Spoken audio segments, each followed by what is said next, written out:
FBI infiltrated the group. Now his death and the Black Panthers are being re-examined in a new movie, Judas and the Black Messiah, from CNN's sister company, Warner Brothers. You can murder a liberator, but you can't murder liberation. You can murder a revolutionary, but you can't murder revolution. And you can murder a freedom fighter, but you can't murder freedom. And joining us now, the star and director of the film, Daniel Kaluya and Shaka King. Daniel and Shaka, thank you both for being with us this morning. I have to say, I watched this movie a little while ago, absolutely loved it, was kind of shaken by it in so many ways. It's a profoundly powerful movie. But Daniel, I should say also Golden Globe winner, Daniel Kaluya, congratulations on the win. But this is a time for Hollywood where they are grappling with racism in the industry, a lack of diversity in the industry. What was it like for you as a Black man to win this Golden Globe and for a role where you played someone so complex and influential as Fred Hampton? The fact that we're able to tell this story and uphold Chairman Fred and his legacy, you know what I mean? That's what's incredible about it. The fact that we've got this film together at a major studio with everything that is being said and everything that happens within it. But you can see with what Chairman Fred and the Black Panther Party stood for, which is like free medical care, free education, and feeding the kids, So for me, for it to reach a more bigger audience is incredible. And Shaka, you've talked a lot about the parallels between the late 60s and today. The FBI would make a false equivalence between the KKK and the Black Panthers, famously in a line in the movie, you talk about that, and how that's similar to the arguments that are being made about the Capitol rioters, comparing them to Black Lives Matter protesters. You wrote this film, started working on this film years ago, but did you think that it would have the resonance that it has today? As my editor, Kristen Sprague, once remarked when we were working, he said, these topics are evergreen. And so, unfortunately, I can't envision a world where this movie isn't relevant.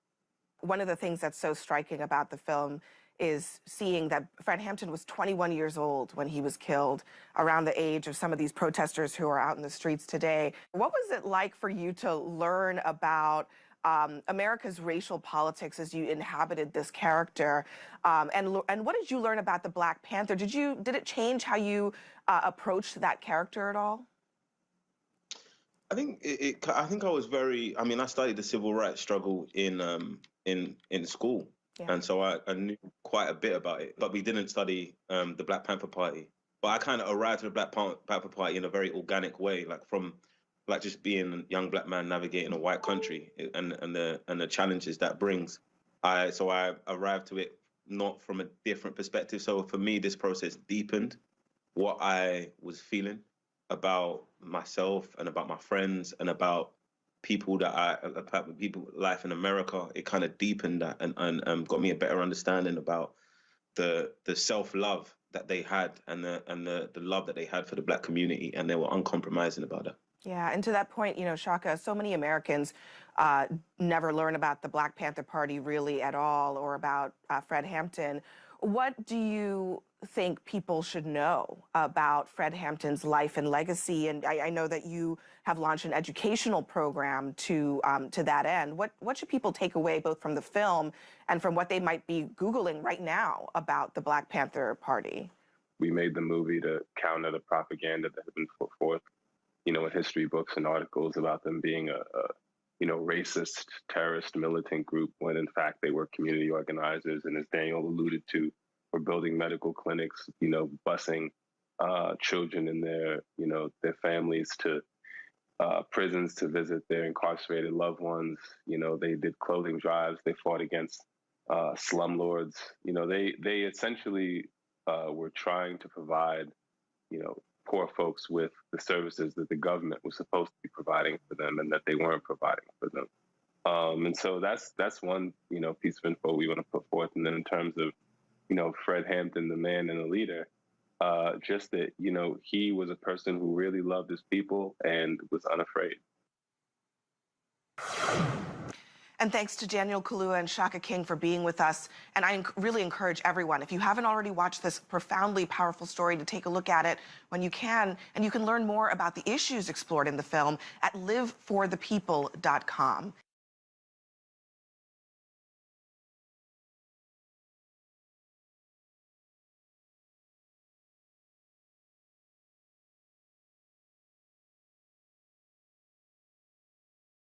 On Friday, the Senate came to a chaotic standstill for nearly 12 hours as Republicans, Democrats, and President Biden frantically tried to win the support of West Virginia Democratic Senator Joe Manchin, who finally voted with his party after some modifications to the bill. And joining me now, the man who this week seemed to control all of Washington, D.C., Democratic Senator Joe Manchin of West Virginia. Senator Manchin, thanks so much for joining us. So after changes that you pushed for, enhanced federal unemployment benefits now expire about a month earlier, and there's a new income cap for writing them off on your taxes. I have to say, you represent one of the lowest income states in the nation. Why were you fighting for less help for citizens during this cruel economic time? Well, Jake, first let me just say it's always good to be with you, okay? And next of all I did was try to make sure that we were targeting where the help was needed. Right now, we're getting $300 to people who are unemployed by no fault of their own. I want that to continue seamlessly. I think that basically, if you look at all the things that we've done in targeting, how we help the families, how we help their children, with child tax credits, there was so much more that we were doing. We're giving more help to individuals than ever before. 300 was seamless. It continues on through the end of August if needed. And that's what we tried to do. When we put the cap on, Chuck, we've never given. This is the first time we've ever allowed for tax deduction from your unemployment benefits. And basically, to be fair for the people out there working all the time, paying their share of taxes, that was something we were concerned about also. So we limited it to $150,000. We capped it that anybody over $150,000 could not use that offset. Anybody below it that's struggling and working, more the middle class, is able to do that. That was a fair compromise. We worked through that and got it done. I know you're doing the round of shows today, but just to remind you, I'm Jake, not Chuck.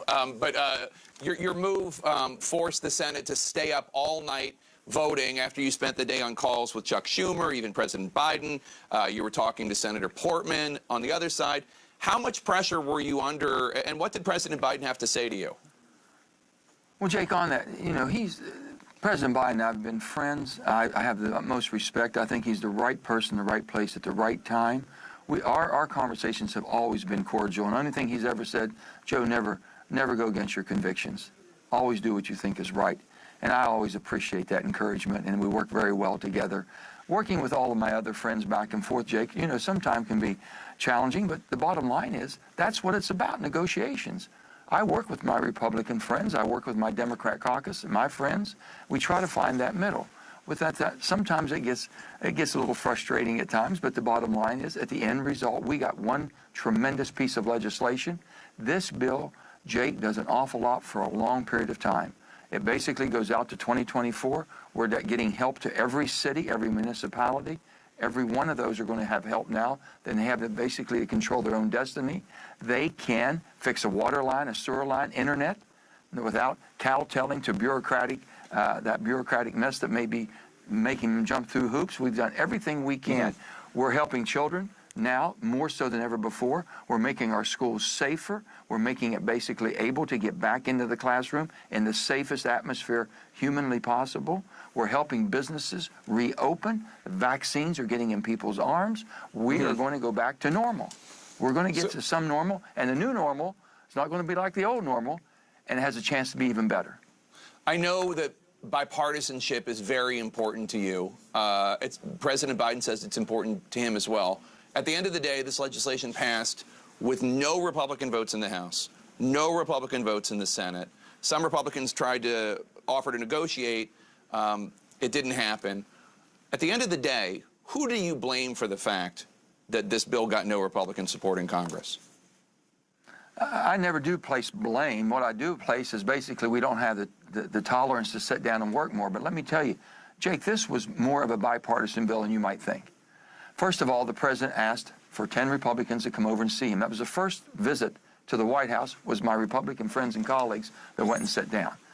They offered their proposal. They didn't think it was adequate enough to do what President Biden has, his vision for America, and coming out and making sure that we can recover. I think what he did was correct, but he listened to them. And guess what? For the whole month, Jake, we've worked together. We've had Democrats and Republicans working together. A lot of the things that I was able to get in, or some changes that I was able to do because of the position I'm in, to hopefully help message that, if you will, made significant changes. We targeted, in this bill, we targeted where help is needed. We were able to target basically the people that need help, the children that need help, the schools that need help, the people on the front line, all of America. That's what we were able to do. And a lot of that was by talking with my colleagues and negotiating back and forth. And I was able to channel that through, I think, and hopefully make a bill that is a much more encompassing bill. I think it's a great piece of legislation, going to help a lot of people. You know, a lot of progressives say for all that negotiation, none of those people you were working with, Senator Portman or whomever, none of them voted for the bill. And then they point to things got left out. And let me ask you about one of those things, because one Democratic priority that got dropped from the bill was a minimum wage increase, the federal minimum wage. And increasing the federal minimum wage to $15 an hour was one of President Biden's first campaign promises. Congresswoman Alexandria Ocasio-Cortez, Democrat in New York, she singled out you and Arizona Democrat Kyrsten Sinema in front of reporters on Capitol Hill last week. She said, quote, "The fact that we have two people in this entire country that are holding back a complete transformation in working people's lives, the same people who have held our country together throughout this pandemic, is wrong," unquote. What do you say to her? And on the issue of the federal minimum wage increase, is there any situation where you would go higher than $11 an hour? Well, Jake, we're going to go and do something, because there's not one senator out of 100, not one, that does not want to raise the minimum wage, not one. And with that said, we're going to make that happen. The $15 minimum wage never fit in this piece of reconciliation. Those are the rules of the Senate, and we knew that from day one. And they made a big, I know they made a big issue about this, and I understand everyone has their right. The Congresswoman, you know, I respect where she's coming from. I respect her input. We have a little different approach. We come from two different areas of the country that have different social and cultural needs. But with that, you have to respect everybody. We're going to get that, but it's going to sit down and be done in I hope, in more of a collaborative way, bringing to it. Now, what I've done, Chuck. How high would you go? Well, here, let me tell you what needs to be done. Joe Biden has said anybody that goes to work, and I believe this with all my heart, if you go to work every day, you should, at the end of the day, be above the minimum guidelines as far as the poverty guidelines. You should be above that. That should be the absolute low base. Well, when you do it and you figure the numbers, Chuck, it comes out to $11. That's how I got to 11. And we can do that very quickly, too, within a couple of years. Once we get to $11, then it should be indexed for inflation, so it never becomes a political football again. It should be the respect to the dignity of work, always being above the minimum wage of what the guidelines for poverty is, and being able to lift yourself way far above that by your skill sets and your determination. And that's all we're saying, and that's what we've been trying to work to. That's the easiest lift of all. When you have that many people that want to raise the minimum wage from being sinfully low at $7.25 to above the poverty guidelines, let's do it and let inflation take us from the standpoint indexing it so we never fall below that. Senator, let me ask you, we only have a couple minutes left, but I want to ask you about one of the issues coming to Capitol Hill. You've not yet said whether you're going to support or oppose President Biden's pick for Secretary of the Department of Health and Human Services, Xavier Becerra. What are your reservations about that nominee? Will he be able to expect your support? Well, I've spoke to Javier, and we had a great conversation. We're supposed to meet. We've sent out some questions that we wanted answers for. I haven't had time, Jake, in all honesty, to really work on those nominations. Why we're in this, the whole thing with the most important piece of legislation that we could possibly have, the COVID relief package. But we will get to that next week as we go back, and I look forward to sitting down and learning more about that and moving forward. I've always given discretion to the president wanting to put his team together. Any executive should put their team together. And I try to do that to the best of my ability. You used to be a governor. Let me ask you about Democratic Governor Andrew Cuomo. He's facing multiple allegations of inappropriate conduct or sexual harassment by a number of former female aides. On the record, one former staffer, Charlotte Bennett, called Cuomo a textbook abuser. Do you believe the women who have come forward? Should Governor Cuomo resign? Jake, these allegations are serious, but I believe you need to let this investigation go forward. They're looking into it, the Attorney General. They're looking into that. So let's see and wait till that investigation is completed before you have a rush to judgment. I've seen that happen and it doesn't work well. The rule of law is our bedrock of who we are as a country, and I want to make sure that everyone has their opportunity and fair chance, and let the investigation come forth, and then the results will come probably based on that, and that's what it should be.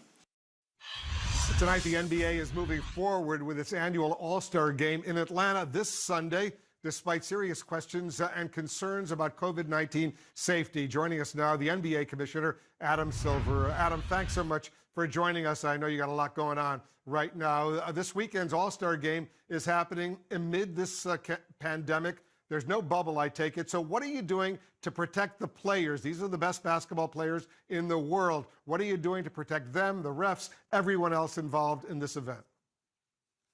Well, actually, Wolf, there is a bubble of sorts that we're going to be operating under in Atlanta. As you know, we operated last season when we resumed during the pandemic in Orlando in what we all referred to as a bubble. And for the All-Star events in Atlanta this year, we're truncating All-Star Weekend, which is usually Friday, Saturday, and Sunday, into one evening of activities beginning 6:30 Sunday night. And from the time the players arrive privately on Saturday evening till when they leave Sunday after the game, they will be in essence, a work quarantine protocol. They'll only be at the hotel and they'll be at the arena. So they will be protected. And of course, the testing protocol we've had in place all season, which is at least one lab-based test a day, and then together with a point-of-care test on top of that. So believe it or not, my greater concern is for the players who will be on break, because we're taking a mid-season break right now, and while they will be following protocols, they will not be in a mini bubble of sorts. So it's the risk we're all living with COVID right now. It's a horrible risk that we're living with. What about the number of fans who will be at the arena Sunday to watch all of this? Normally it's a packed arena. I go every year, but what about this time in Atlanta? So about half of our teams have fans right now. And depending on the jurisdiction, it's a relatively small number of fans, in some cases 10, 20%. The Hawks, the host team for All-Star this year, has had fans already for the last several games. And we're going to follow the pattern of the Hawks and have roughly 1,500 fans. But it will be invitation only. We have a partnership with the HBCUs for this game, the historically black colleges and universities. And so, for example, I know you well know from CNN in Atlanta that we're going to have Clark Atlanta represented, Morehouse, Spelman, three historically black colleges dating back to the 1860s in Atlanta. They will be represented along with 22 other HBCUs. So it'll be invite only for those guests. We saw an opportunity here to feature, those schools, the resources, the great graduates from those universities. But, I do feel it's important to say to your viewers that there will be nothing that we will be doing in Atlanta, unfortunately, that's open to the public. So I want to discourage people from coming to Atlanta for the All-Star festivities. The players will be only at the hotel and the arena, and there'll be no other events other than essentially a made-for-TV show coming out of the State Farm Arena. I remember when there was an NBA All-Star Weekend in Atlanta, I think maybe about 8 or 10 years ago, all the streets were jammed. People were coming in from all over the place to try to see some of the players. So there'd be about 1,500 people in the arena, an arena that holds more than 20,000. So they will be spread out, I assume. Let's talk about some of the substantive issues going on right now. As you know, last month, LeBron James reacted to the All-Star Game scheduling, saying he had zero excitement about this happening during the COVID crisis. And after a short turnaround from last season, are the players concerned? How are you addressing their concerns? We're working with the players. Look, it would be hypocritical for me to say that players should speak out on issues that are important to them, but not when they're being critical of a decision that the league is making. So I understand for LeBron. I mean, think about last season, because obviously they won the championship in the bubble down in Orlando. He spent a full 3 months there, largely away from his family and his friends. And it was a somewhat short break before we began again right around Christmas this week. So I understand LeBron's perspective. Of course, I have to look out for the well-being of 450 players in the entire league. And again, this season is a month shorter. We're playing 72 games instead of 82 games. And All-Star Weekend, just as you mentioned earlier, is historically a fan favorite. It's the #1 fan engagement event we have of the year. We have a global following. It's going to be televised in 215 countries and territories. You know, 1 billion social media images and views will come out of All-Star. So again, I accept from LeBron's standpoint, he'd rather take a few more days off. I get it. At the end of the day, he's a professional. We conducted a draft for this All-Star on TNT on Thursday night. He was fantastic. He's been engaged in it. At the end of the day, he expressed his point of view, but then of course he knows that the fans want to see him, and he's going to be there as the captain of his team. Let me get your reaction to this organization that LeBron James has founded. They're going to air a commercial on voting rights here in the United States during the game Sunday night. Let me play a little clip. Watch this. Look what we did. Look what we made happen. And now look what they're trying to do to silence us. Using every trick in the book and attacking democracy itself. Because they saw what we're capable of. And they fear it. The game, of course, is happening in Atlanta, where Georgia Republicans, Adam, are trying to roll back absentee early voting guidelines in that state. How do you feel as commissioner about this next step in players' activism? Well, so let me begin with the commercial you just showed. I mean, I think it's fantastic that players are engaging in our democracy. I mean, that's what it's all about. And you know, and I've made this point to many who've asked me about it. It doesn't mean you necessarily have to agree with our players, but I think you should applaud their engagement in our system. I mean, when we went down to the bubble in Orlando, you know, we were in essence dealing with twin pandemics. We both had, of course, COVID, but also the country was roiling from racial issues stemming in part from George Floyd and other historical issues impacting Black people in the United States. And I think when the players went down there, they said, we don't want to just be there as basketball players. We want to use the platform we have to speak out on issues that are important to us. So I applaud the engagement. Not, as I said, not everyone has to agree, but and hopefully people, you know, see the opportunity as Americans to engage in our system. We had record turnout in the presidential election. I think that was fantastic. And I think our players are seeing it's not just about a presidential election. It's also city council votes matter too. And so they're getting engaged, and people on all sides of issues are engaged. And generally, of course, I'm in favor of voting rights. I think everyone is. And, you know, and these issues have to be worked out in state legislatures. And I know you're going to be raising several $1 million for the historically Black colleges and universities. Do you have a number? Well, we're beginning with at least $3 million that we're raising, and we anticipate that through partners of the NBA over the course, you know, of the events, and then the attention that we'll draw to these HBCUs, you know, there'll be even more. So I think it's not just a combination of the checks that are being written, but it's the focus on the great graduates who come out of those HBCUs. In fact, you'll love this. You know, Wolf, as you know, Earl Lloyd was the first Black player to play in the NBA. He was a graduate of an HBCU, West Virginia State. You know, so there's a long tradition. We have Robert Covington from Tennessee State University, from Portland Trailblazers, who will be represented in one of the All-Star competitions on Sunday night. And obviously, the Vice President of the United States right now is a graduate of Howard. So there's a long legacy, and I think it's an opportunity to bring attention to those schools and their great graduates. Yeah, I think it's really, really important that you're doing this kind of work. We'll be watching on our sister network, the NBA on TNT. Good luck. Let's hope everything goes smoothly. Adam Silver, the commissioner of the NBA, thanks so much for joining us. Neanderthals, Dr. Seuss, Mr. Potato Head, oh my. I'm Essie Cupp. Welcome to Unfiltered. Now, in case you've been too busy paying attention to other things, say surviving a global pandemic, you might not be aware that these are actually the things threatening to ruin American life as we know it. That's right, an ice age species of human that went extinct 40,000 years ago. A wildly popular series of children's books spanning the mid-20th century. And a starchy tuber turned dress-up toy from the 50s are all cause for all caps outrage. These were the stories dominating Republican circles and right-wing media the past 2 weeks, proving we are quite possibly living in the stupidest of times. On just one day this week, Fox News mentioned Dr. Seuss 85 times in 12 hours. Last week, while Congress was attempting to pass a sorely needed coronavirus bill, Fox was obsessing over Mr. Potato Head, mentioning the root vegetable toy at least 35 times on Fox News and Fox Business combined.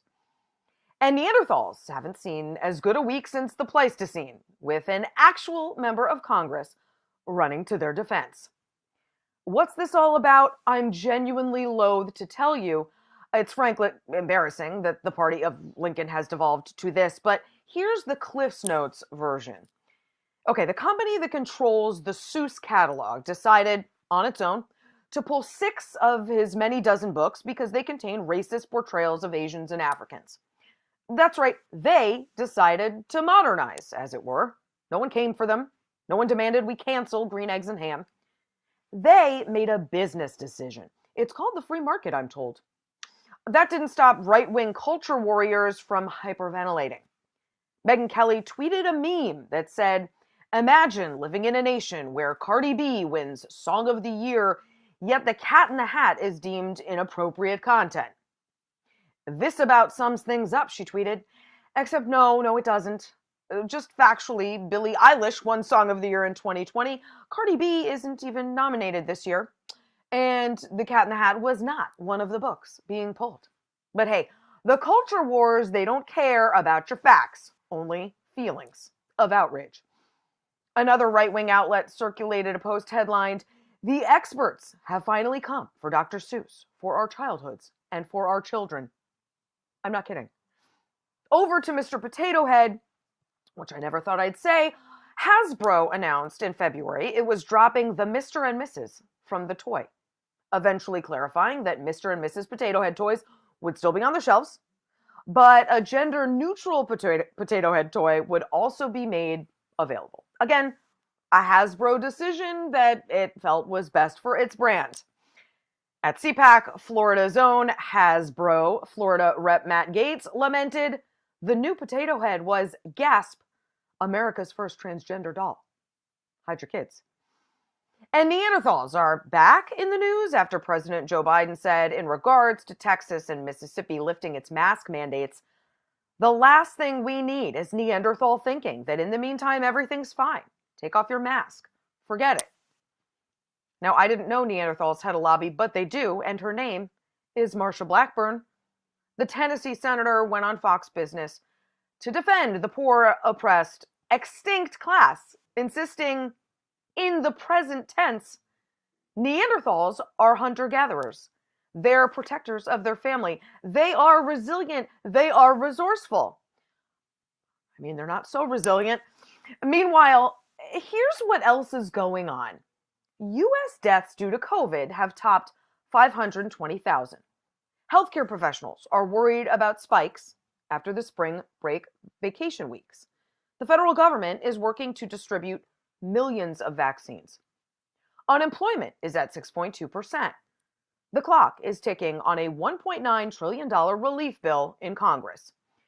Thursday, the National Guard was deployed to defend the U.S. Capitol against another potential security breach on a day QAnon was hoping Donald Trump would be restored to the presidency. That was 2 days after FBI Director Christopher Wray appeared before Congress to discuss the January 6th insurrection, which left at least 5 dead, testifying that racially motivated extremism is the biggest domestic terror threat we are facing. And next week, former Minneapolis police officer Derek Chauvin goes on trial for second-degree murder and second-degree manslaughter in the death of George Floyd. In short, there's a lot on our plate right now, and Republicans are focused on a smorgasbord of stupid, a buffet of buffoonery. And look, maybe it's all a distraction because while they're foaming at the mouths over Dr. Seuss and Mr. Potato Head, they're spending real capital on some truly awful things as well. Texas and Mississippi's Republican governors lifting mask mandates just as we're hoping to turn a corner on COVID. pushing no fewer than 253 bills in 43 states to make voting harder, in particular for minorities. And continuing to push the big lie that Biden isn't the legitimate president, inciting millions of Trump supporters to potentially undermine our democracy and put the lives of lawmakers in danger. Republicans and right-wing media might be having fun at our expense right now, but history will not be confused about this stupidest of times. History will look back at the Seuss potato head Neanderthal wars while Americans were dying with utter embarrassment. Okay, that's it for me. See you next week. You know, when we took office 45 days ago, I promised the American people that help was on the way. Today, I can say we've taken one more giant step forward in delivering on that promise, that help is on the way. I want to start off by thanking the Vice President, but I want to thank all of the senators who worked so hard to reach a compromise, do the right thing for the American people during this crisis, and voted to pass the American Rescue Plan. It obviously wasn't easy. It wasn't always pretty, but it was so desperately needed, urgently needed. I also need to say a few words about the Majority Leader Chuck Schumer, who I spoke with many times in this and again this morning. I served in the Senate, as you all know, for many years. I've never seen anyone work as skillfully, as ably, as patiently, with determination to deliver such a consequential piece of legislation that was so urgently needed as the American Rescue Plan. Chuck Schumer, Senator Chuck Schumer. When the country needed you most, you led, Chuck, and you delivered. Neither I nor the country will ever forget that. And it's not a moment too soon. I've been talking about the urgency of this need. For over a year, the American people were told they were on their own. We've seen how hard that has been on so many Americans. As of last night, 519,064 lives lost to the virus. That many empty chairs this morning, the breakfast table, gone. More than 400 small businesses closed unnecessarily. Millions of people out of work through no fault of their own. I want to emphasize that. Through no fault of their own. Food bank lines stretching for miles. Did any of you ever think you'd see that in America? In cities all across this country? Families facing the threat of eviction. This nation has suffered too much for much too long.